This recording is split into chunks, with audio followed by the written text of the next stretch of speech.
Hello and assalamu alaikum wa rahmatullahi wa barakatuh to all our respected viewers, and welcome on Youth Matters with me, your host Sakina Habib. Today's program is going to be super exciting because there's we're going to be sharing some interesting highlights about the Premier League. I'm sure all of you must have been watching. As all of you know, that football has a very rich history with roots tracing back to ancient civilizations in China, Greece, and Rome.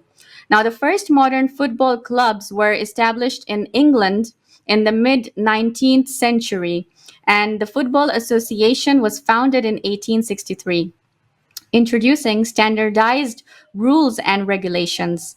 So, this led to the growth of organized football competitions both domestically and internationally. Today, football is the most widely played and watched sport globally, with the FIFA World Cup being one of the most anticipated sporting events. Now, you must be wondering why all the football talk, right? So, as I mentioned, lately we've all been familiar watching the Premier League for those who are super interested. And obviously, the season calls for it. I thought to myself, why not talk about some of its highlights?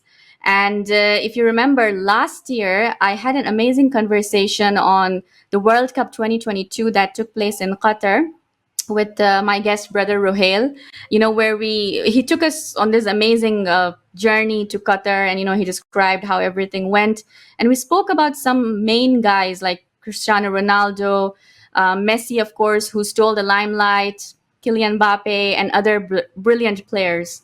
Now this time it's going to be all about the English Premier League. So are you all excited and ready? It's going to be a quick segment, and I'm just going to quickly, briefly touch upon what's really happening very briefly.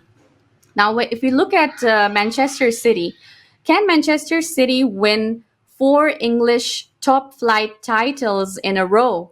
After winning three successive titles, Manchester City are aiming to do what no English club has done before: win four in a row.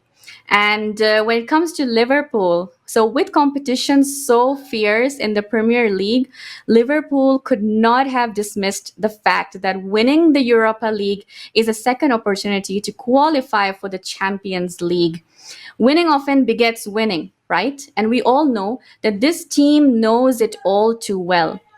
With that said, congratulations, Liverpool have secured qualification for the Champions League in 2024 to 2025. Following Tottenham Hotspur's defeat at Chelsea, the Reds are now mathematically guaranteed a top four finish in the Premier League and a return to the Champions League after a 1 year absence.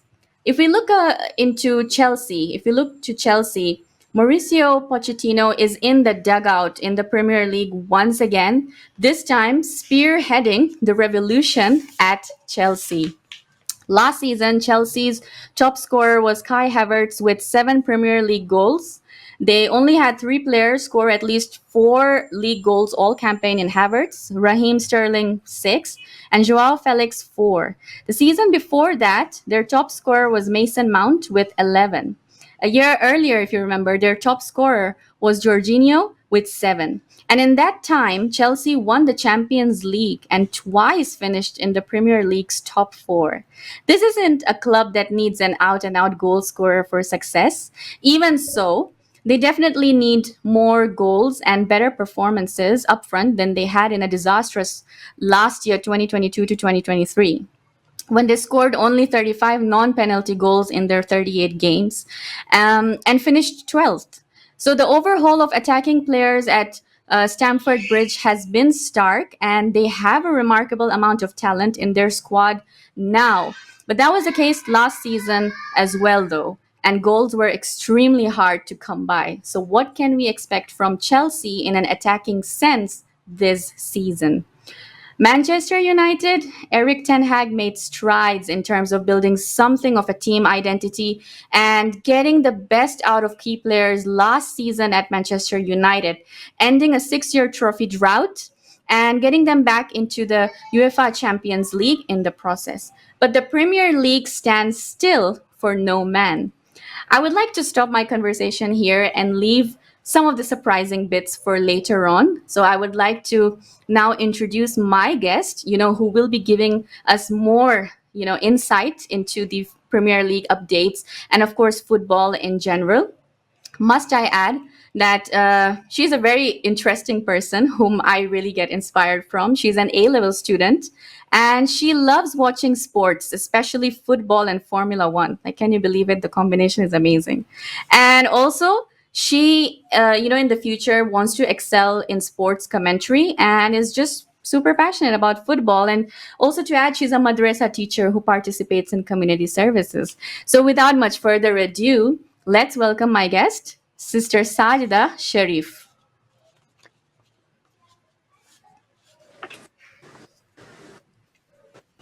Assalamu alaikum, Sajida, how are you? Alaikum salam. I'm fine, and you? Alhamdulillah. I'm great. How are you doing? How's everything? All good? The A level stress must be, on your head right now, I can imagine. So, how are you keeping up? Alhamdulillah, I have my finals in next week, but we'll see. I'm so glad that you've taken out the time, to be a part of this very interesting conversation. As you know that it's the season, and there's a lot of people out there who are watching it, especially the fanatics, the football fanatics. So probably someone like you, who's too is very much inspired by all of this. I thought, why not, talk about the highlights and what's really happening. And as I said, I did leave a surprise out there. So you can tell us later on that which club do you support and what are your expectations and what are your predictions, inshallah. Before we start, I just want to find out and know that, how did your interest in sports begin, particularly football? Because, when it comes to especially like females, usually it's very unexpected of someone to have an interest in this field, and many even get surprised at times. So, can you tell me how did it start for you, your journey? So, first of all, thank you so much for having me on your show. I'm really excited to be here to talk about something I'm really passionate about. So, because I'm the only sister with two older brothers, naturally I was inclined to like the things they liked, such as football being one of the biggest ones. Um, and that's how my interest for football initially began. But I also used to play football a lot in primary and secondary school, and I was the captain of my team in secondary Wow. school.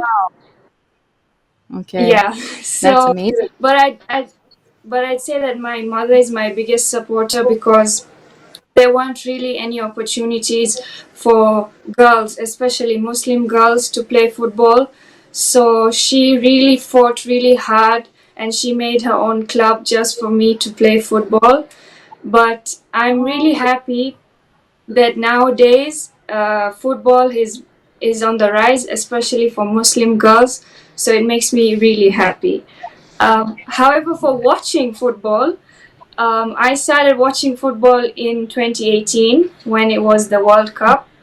Actually, we never had Hmm. cable TV at home. And I asked my Okay. dad, I want to watch the World Cup. Can we have the cable installed? And ever since then, Wow. we've had cable at home. Wow, that's amazing. Like that shows, you're so passionate about watching football. I mean, I really love this. It's so true, like how at homes, in our households.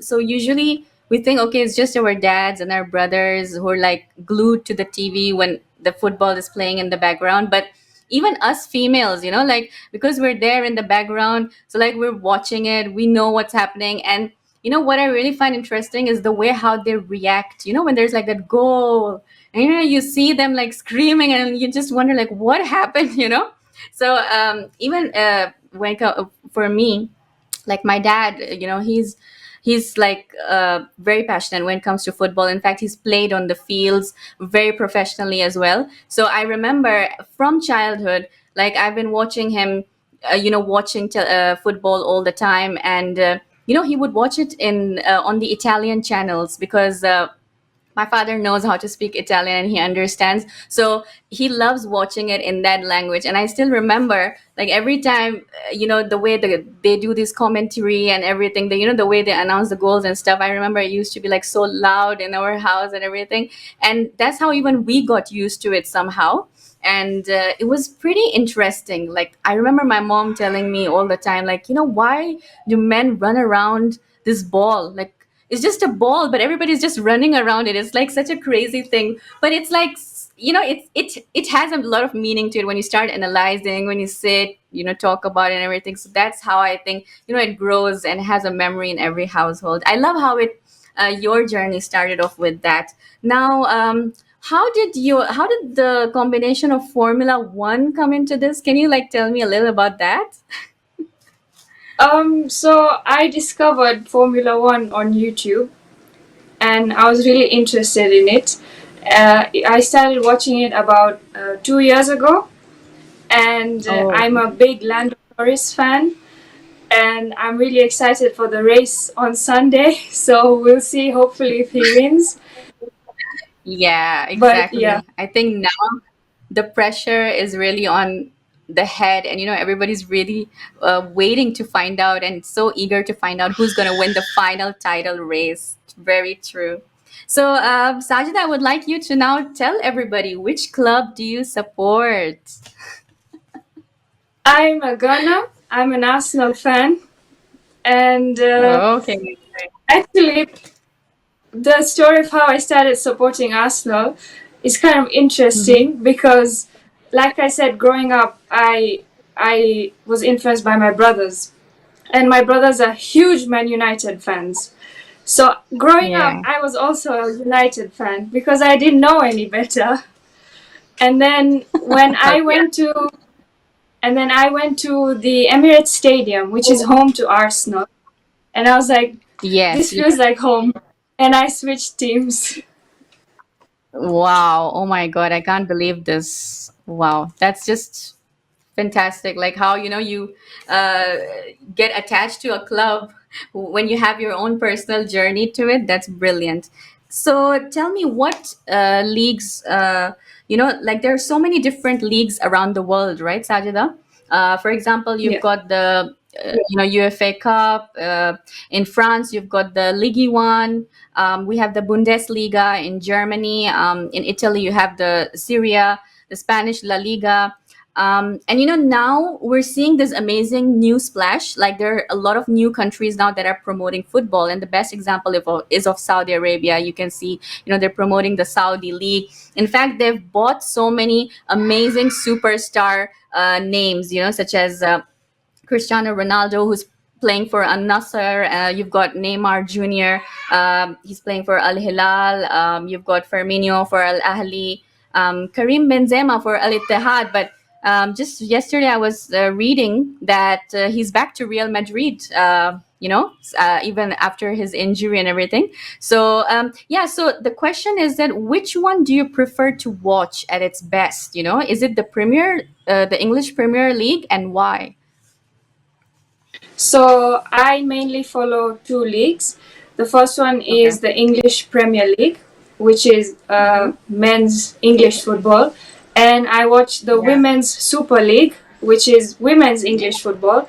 But Oh, yeah. unfortunately, that isn't being streamed, so I have to wait for the highlights to come out and then I can Oh, watch it. right, right. That's amazing.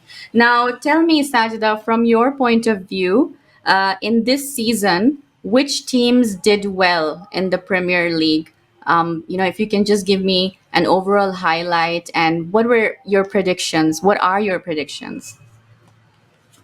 Well, of course, Arsenal is sitting at the top of the table currently, but we're Of only one course. point ahead of Manchester City. I Yes. still think we can win the league, but Manchester City is a really strong team and they have a winning Mm, streak. But very true. there's a very tight competition, and we're all waiting because it's not Yeah. over till it's over. Yeah, So yeah. absolutely. You're right. Exactly. This time last year, like, if you'd given Arsenal fans the prospect of finishing second in the Premier League, they'd have, bitten your hand off, because qualification for the UEFA Champions League was the ultimate aim last season. And the coach Mikel Arteta, he really delivered well. Um, but Arsenal saw, uh, you need to be near perfect to dethrone Manchester City. So let's see, inshallah, what happens next. And being an Arsenal fan, like, was there something that you were highly expecting, and were there some disappointments from some of the players, along the lines? What would you say overall? Well, last week we played Tottenham, and that was the North London derby, which is a very important match because it's a rivalry. Yes. And Arsenal were Yes, doing exactly. really, really well. And in the last Yeah. 10 minutes, my heart just dropped. Right. I was in tension, because Yeah. where if we tie with Manchester City, it comes down to goal difference. And Very true. Arsenal this year, we have had a lot of goals, but having a 3-2 end to a game doesn't really help with goal difference. So yeah, they have Very given true. me a lot of stress this year. But yeah, Absolutely, you're right. Yes, absolutely. I think one of Arsenal's longest running and deepest rivalries is with their nearest neighbors. That's Tottenham Hotspur, as you mentioned, and the match that you just told us about. It really had everybody, like, our hearts were in our throats at that time. Also, Sajida, if I were to ask you this question, who are the top goal scorers in the Premier League this season, according to you? Who would these players be? so currently at the top we have Erling Haaland, who plays for Manchester City, and he Yeah. has 21 goals to his name Yes. despite being so young at age 23. And Yes. also we have Bukayo Saka, who is my favorite Oh, player. He has from 15 Arsenal. goals to his name. Yes, from Arsenal. He has 15 goals to Yeah. his name, and he's also a young player at only age Yeah. 22. So it's really interesting to see these. Well, Bukayo was an academy player, so it's really interesting to see how these academy players have progressed all the way and they've come so far. And it's so heartwarming to see them perform so well. Very true, absolutely. And also, I would like to mention about Cole Palmer. He was tied in the race for the Premier League Golden Boot, along with Erling Haaland, with 20 goals each. And Haaland, of course, I mean, he's the beast. Everybody knows that he's very good, because he's broken the record for the most goals scored in a single Premier League season with 36. Yeah. So of course, we've got a lot of amazing players out there. What do you think? Like, how do people really, base their judgments on, how one a player plays off really well? Like, what would you say? What would that one particular skill be about a player that really makes him stand out, according to you? Again, could be I subjective. think it's mostly consistency. Like if a player Yeah. plays really well in one game, but then he doesn't play well in another game, he's not likely to be in the limelight unless you really have a Mm, bias towards him. But consistency is yes. key. If you see all the players, they're constantly either scoring or assisting or defending really well. They have a fan base that really roots for them. Very true. Very true. Absolutely. What about the upcoming fixtures for the Premier League 2024? Can you just quickly tell us a little about that? What are the upcoming fixtures? So there's a game tonight and the whole of this weekend until Monday. But the Premier League ends 19th of May, and that's match day Mm-hmm. 38, I think. And Yes, yes. that's when the Premier League will finish, and then we'll start with international break as the Euros will be starting soon. Yes, absolutely. Would you like to say something more about Arsenal? For example, they were different for this season's title finale. Like, how they made a sudden choice for the first choice goalkeeper, if you know about what happened between Raya and, yeah, Ramsdale. So, can you just add a bit about that? At the end of the day, Arteta is the coach. He knows what to do better. Yeah. Maybe something he has a bigger plan. I personally have an inclination towards Ramsdale, but Okay. David Raya has been playing really well, and the coach knows Yes. better. Yeah, absolutely. Absolutely. You're right. If I were to ask about the coaches, just like that, I know you're an Arsenal supporter, okay?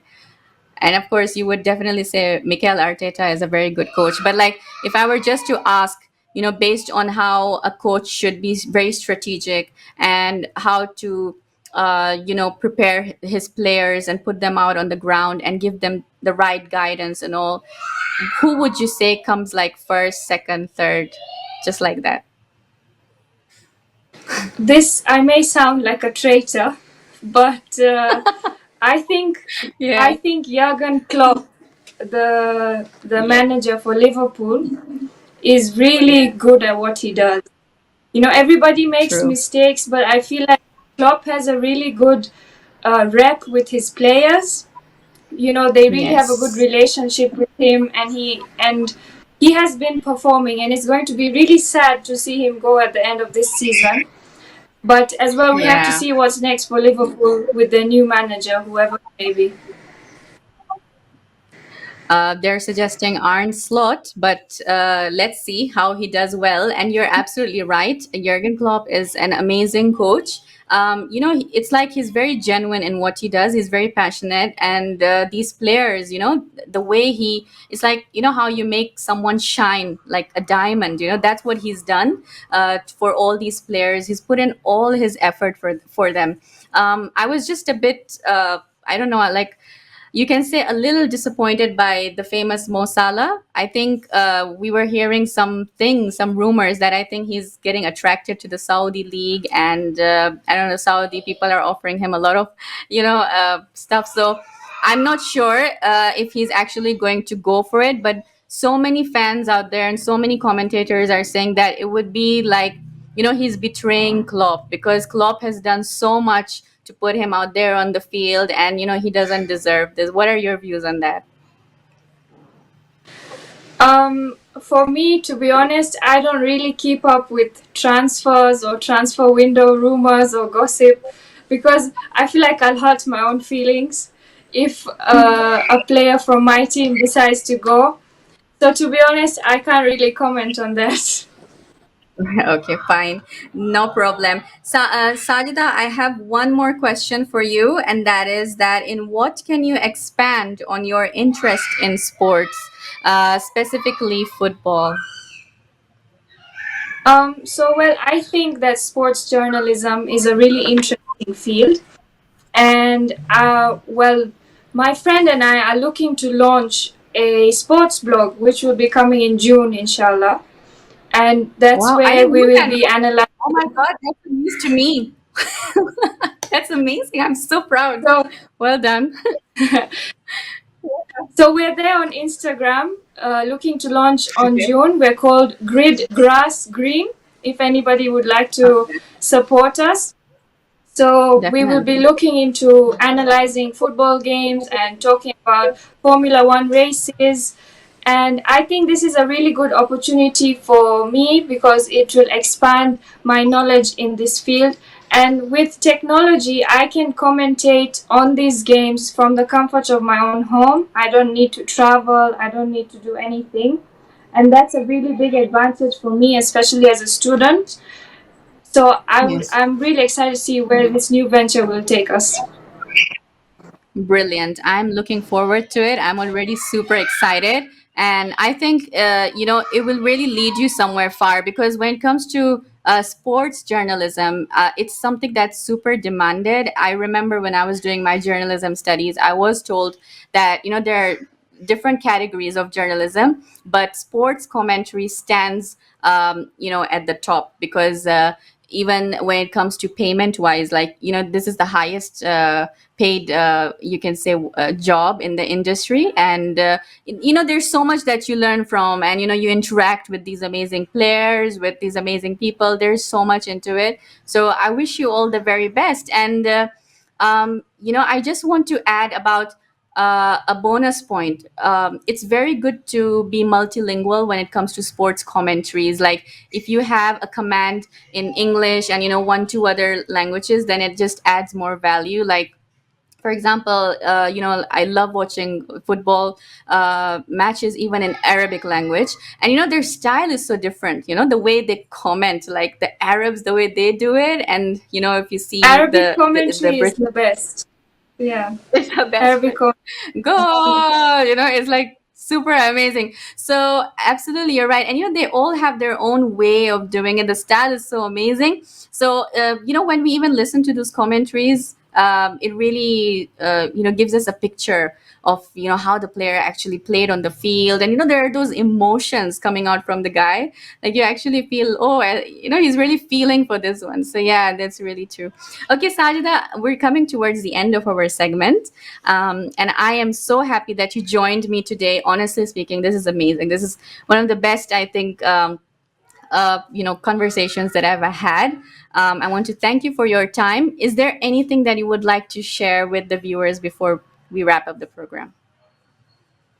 I mean, thank you so much for having me. This is a good experience for me, especially if I want to go into the field of journalism. It's definitely given me a boost of confidence. So I really thank you for giving me this opportunity and thinking of me. No, thanks. The pleasure is all mine. I loved having you. And just to end on a note, for those who are looking forward to the next season, a new format has been confirmed for the tournament from next season, with the current 32 team group phase replaced by a new league format, including 36 clubs.